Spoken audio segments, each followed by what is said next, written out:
క్రీడా ఆణిముత్యాలు తెలుసు. ఈరోజు వారికి సంఘీభావం తెలుసు. ప్రపంచ కంట్రీ నుంచి 117 మంది కంటింజెంట్ వెళ్ళి పార్టిసిపేట్ చేస్తూ ఉన్నారు.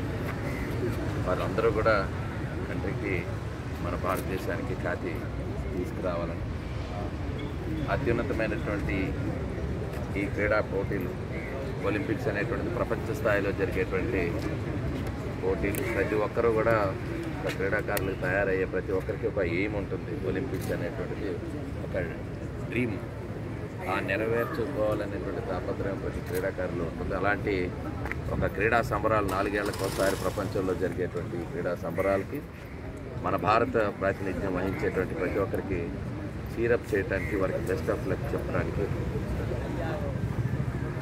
ది ఒలింపిక్ అసోసియేషన్ ఈరోజు ఒక కార్యక్రమాన్ని ఏర్పాటు చేయడం.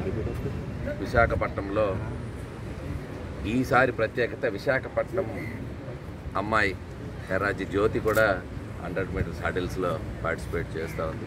ఆంధ్రప్రదేశ్ నుంచి కూడా పార్టిసిపేషన్ 7 పార్టిసిపేట్ చేయడం. అందులో గతంలోనే ఉన్నటువంటి సింధు కానివ్వండి, సాత్విక్ కానివ్వండి, షటిల్ బ్యాడ్మింటన్ నుంచి, అలాగే జ్యోతిక అథ్లెటిక్స్ కానివ్వండి.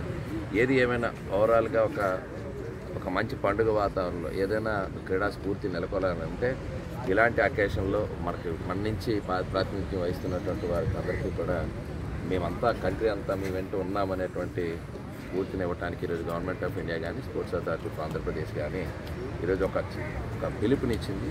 అందులో భాగంగా కూడా క్రీడా సంఘాలందరూ ఏకమై క్రీడాభిమానులు కూడా ఈరోజు చూస్తున్నారు ఏ రోజు ఏ మెడల్ వస్తుందని. ఇప్పటికే మనకి ఆల్రెడీ మెడల్ సాధించినటువంటి మను భాకర్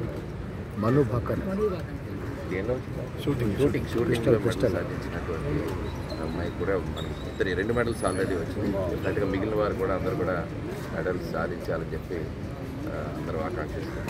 ఆల్ ది బెస్ట్.